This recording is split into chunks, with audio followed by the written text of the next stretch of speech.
रूपां प्रचंडां दिगवस्त्रां पिंगकेशीं डमरुसृणधृतां खड्गपाशाभयानि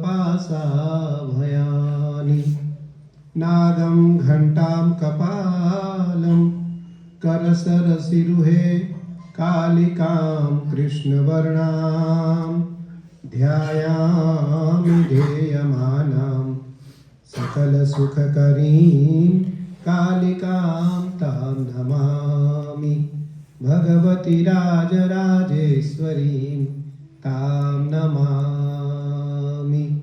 श्री राम जय जय राम।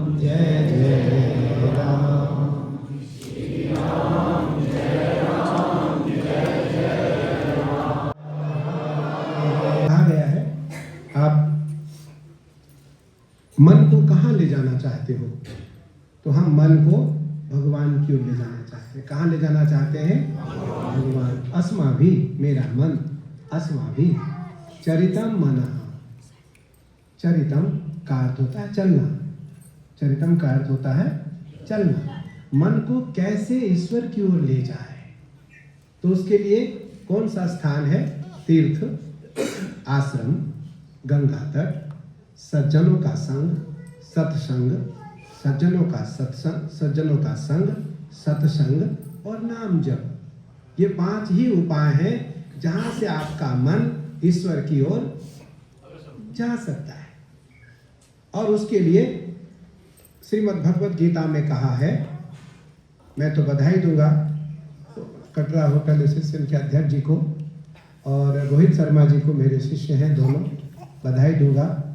मुझे व्यस्ततम समय से यहाँ लेकर के आए और खजूरिया जी बहुत सरल हैं, सहज हैं और इस वृंदावनी आश्रम के अध्यक्ष हैं, वृंदावन ट्रस्ट के अध्यक्ष हैं। कर्तव्य भी होता है, दायित्व भी होता है। सरल हो, सहज हो, कर्मठ हो और विकासशील हो। क्या हो? विकासशील। अध्यक्ष बन जाना कोई बड़ा विषय नहीं है। मैं इस समय आचार्य हूँ, एक देश का सबसे बड़े अखाड़े का आचार्य हूँ, भारत के सबसे बड़े पद पे हूँ। उस पद पर आना कोई बहुत बड़ा विषय नहीं है, पद को आगे ले जाना बड़ा विषय है।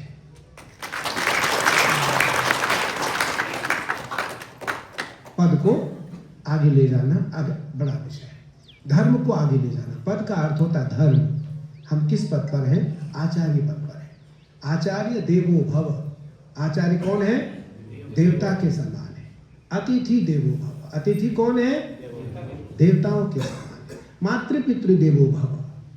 माता पिता देवता के समान है। ये 4 देव रूप में है, ये 4 देव रूप में है। तो अस्माभि चरितम मनः। इस मन को कैसे ईश्वर की ओर ले जाए, तो इसका एक मूल उपाय है, सबसे पहले ध्यान। क्या है? ध्यान। ध्यान कैसे किया जाए? तो रीढ़ की हड्डी सीधी हो, मूलाधार, स्वाधिष्ठान, अनहद, विशुद्धि, आज्ञा, हम ईश्वर का ध्यान करें, महादेव या भगवती। हमारे मूलाधार को भगवान शिव या माँ हमारे कुंडलिनी को जागृत कर सकते हैं, और या फिर गुरु, या फिर गुरु। इसके सिवा और किसी में सामर्थ्य नहीं है। कितना तप करेंगे, कितना जप करेंगे, कितना भजन करेंगे। पल पल में क्रोध आता है हमें, पल पल में हमारा मन व्यथित होता है, पल पल में मेरा मन अशांत होता है। तो श्रीमद् भगवत गीता में भगवान कृष्ण ने कहा कि क्रोधात् भवति सम्मोहात् स्मृति विभ्रमः, स्मृति भ्रंशात् बुद्धिनाशात् प्रणश्यति। सबसे पहले क्रोध के ऊपर नियंत्रण करो। किसके ऊपर? क्रोध के। और क्रोध के ऊपर नियंत्रण कैसे होगा? आहार, विहार, व्यवहार और कर्तव्य। राग द्वेष वियुक्तेस्तु विषयानिन्द्रियश्चरण आत्मवश्यैर्विधेयात्मा प्रसादमधिगच्छति। सबसे पहले भोजन। जैसा खाओगे अन्न वैसा होगा मन, जैसे पियोगे पानी वैसी निकलेगी वाणी। तो मन की तरंग मार लो, बस हो गया भजन। क्या मारना है कि मन की तरंग मार लो, बस हो गया भजन। आदत बुरी सुधार लो, बस हो गया भजन।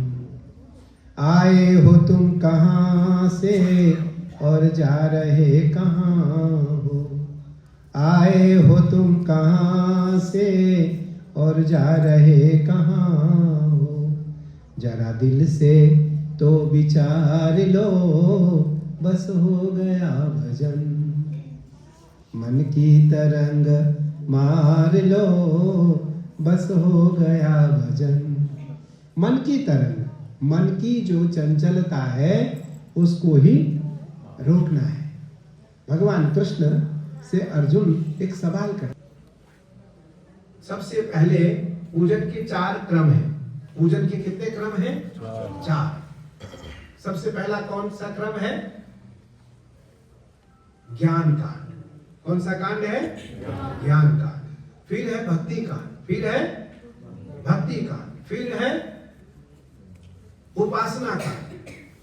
उपासना भिन्न है और चौथा है कर्म कांड। चौथा है, अभी जो आपने अभिषेक किया, आप अभिषेक कर रहे थे, मैं भी वहां गया तो मैंने श्रृंगी पकड़ी और महादेव के ऊपर हमने एक संक्षिप्त जलधारा किया शुक्ल यजुर्वेद के 15 मंत्रों से। शुक्ल यजुर्वेद के 15 मंत्रों से। भगवान शिव को क्या प्रिय है? जलधारा। गंगा जी के जल, बाण गंगा का जल अगर भगवान शिव को अर्पित किया जाएगा तो जड़ बुद्धि निर्मल होगी। अगर किसी की जड़ बुद्धि है तो उसकी बुद्धि निर्मल होगी, बुद्धिमान हो जाएगा। क्या होगा? बुद्धिमान हो जाएगा। गैया के दूध से अगर कोई अभिषेक करेगा तो वो सुंदर हो जाएगा। क्या होगा? वो सुंदर हो जाएगा, रूपवान हो जाएगा। गन्ने के रस से अगर कोई अभिषेक करेगा तो वो श्रीवान हो जाएगा, लक्ष्मीपति हो जाएगा, खूब धन आ जाएगा उसके पास। घी से अगर कोई अभिषेक करेगा तो बहुपुत्र आ जाएंगे। क्या होगा? बहुपुत्र आ जाएगा। सर्वौषधि के रस से अगर कोई अभिषेक करेगा तो सारे रोगों से मुक्त हो जाएगा, सारे रोगों से मुक्त हो जाएगा। ऐसे बहुत अभी अलग अलग विधि है अभिषेक के। अभी आप आने वाला सावन है, आप हमारा पूजन जरूर देख सकते हैं, देखे भी होंगे। तो 22 घंटे महादेव की सेवा में हम एक आसन से रहेंगे। कितने घंटे? एक आसन से। और ये 36वां साल होगा। कौन सा साल है ये? 35 सालों से करता हुआ रहा हूँ, 36वें सालों में इस बार प्रवेश करूंगा और महादेव की सेवा में 22 घंटे एक आसन से महादेव की सेवा करेंगे। इसका तात्पर्य यह है, सन्यासी रूप शिव रूप होता है। सन्यासी क्या होता है? अभी मेरा शिष्य है, यही आपके बगल में इसका आश्रम है, मैंने दीक्षा दिया अभी इनको, हमारे अखाड़े से है, पहन लेता है तो वो नारायण रूप में हो जाता है। क्या होता है वो? फिर वो छोटा बड़ा नहीं रहता, पदे में छोटा बड़ा रहता है।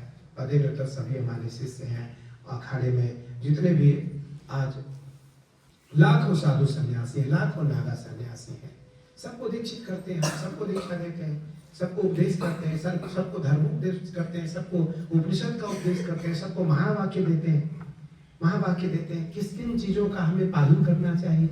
इसलिए सबसे पहले आपका धर्म है सज्जन करना। क्या है? सज्जन करना। और उसके बाद जितना संयमित हो आहार करना, जितना संयमित हो आहार करना। आश्रम की तो दिनचर्या है। आश्रम की दिनचर्या और क्या है? अभी हम आए, हमने क्या खाया? मैं अभिषेक से उठा, भगवती की सेवा से उठा। कभी ऐसा तो होता नहीं कि भगवती साथ में रहती है, माई साथ रहती है, साथ चलती है, महादेव साथ चलते हैं। उनकी उपासना के पूर्व ना कुछ खाना है ना कुछ पान करना है। पूजन से उठे, आरती किए, थोड़ा जो भी फल फूल था वो लिए, वापस आ गए। अब कटरावासी जो भी कुछ शुद्ध भोजन करा देंगे कर लेंगे, नहीं कराएंगे बिना खाए चले जाएंगे। लड़ाई झगड़ा तो करेंगे नहीं किसी से, ना मांगेंगे। तो इसलिए मांगना वो है, रहीमन वो नर मर चुके, जो कहीं मांगन जाए, उनसे पहले वो मरे, जिन मुख निकसत ना आए। मांगो उसी से जो दे दे खुशी से, और कहे न किसी से। मांगना है, भजन मांगेंगे। क्या मांगेंगे? भजन प्रभाव राग बिनु त्यागा। चलो प्रसंग हम तो बहुत बड़ा है, समय बहुत कम है, मुझे भवन जाना है माई से मिलने के लिए। तो अर्जुन का सवाल है, भगवान मेरा मन नहीं लगता, मेरा मन लगता नहीं, मेरा मन नहीं लगता, क्या करूं? मैं जब पूजन में बैठता हूं, भजन में बैठता हूं, ध्यान में बैठता हूं, तो मेरा मन अलग अलग जगहों पर भटकता रहता है। अर्जुन भगवान कृष्ण के साथ है, अर्जुन भगवान कृष्ण के साथ है, तब भी अर्जुन का मन नहीं लग रहा है। हम तो भगवान से लाखों किलोमीटर दूर है, हमने भगवान को कभी देखा नहीं, और मैं कहता हूं मेरा मन नहीं लगता। मेरा मन लगेगा, एक उपाय है अभ्यास। क्या उपाय है? अभ्यास। अभ्यास किसका? बैठने का, बोलने का, जप करने का, स्वाध्याय करने का, आहार का और निद्रा का। सोते समय भी ईश्वर को देखने का अभ्यास को ही आभास कहते हैं। सोते समय भी ईश्वर का चिंतन करते हुए हम सोए तो निस्संदेह ईश्वर ही हमारे चिंतन में आएंगे, स्वप्न में आएंगे।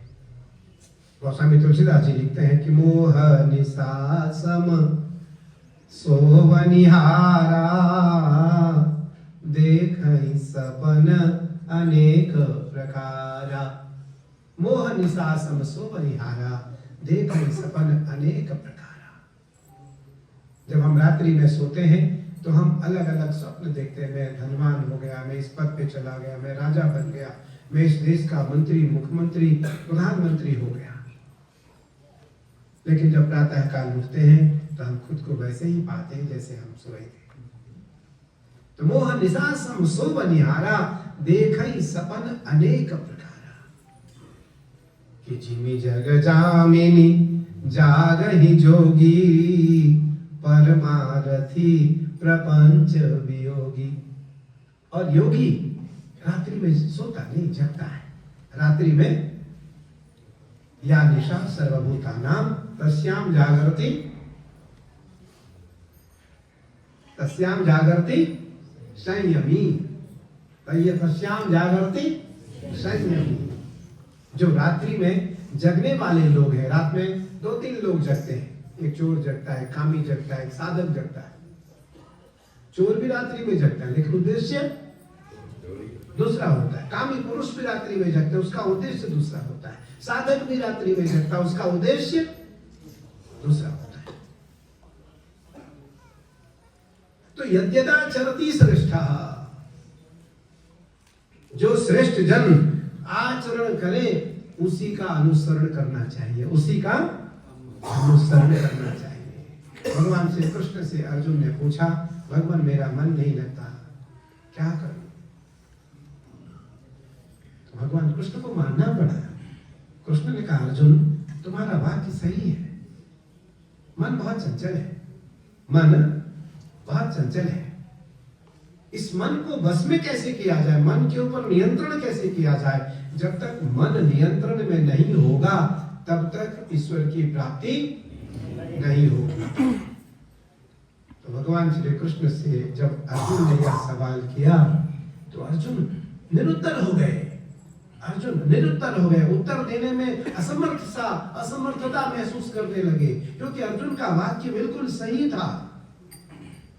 उस समय भगवान कृष्ण पल भर के लिए मौन रहते हैं और पल भर के लिए विचार करने के बाद, मेरा देखो कटरा बहुत सालों से आना है। मैं जब बचपन में ऐसे विद्यार्थी था, अकिंचन था, सत्तू चावल चना आटा मांग करके खाता था, भिक्षा मधुकरी करता था। मैं तब भी कटरा में वैष्णो देवी परिवार, नरेश जी और पिंटू जी और इनके पूरे परिवार में आकर के मैं तब कुछ ना कुछ खाता था। मेरा फलाहार था उस समय, मैं फल खाता था, अन्न नहीं खाता था। और ये दो शिष्य हमारे डॉक्टर गोविंद शर्मा और डॉक्टर मीना शर्मा, ये दोनों मेरे साथ सेवा करते थे। मैं बहुत छोटा था, मैं देश का सबसे बड़ा तांत्रिक था। क्या था? आपका आश्चर्य होगा।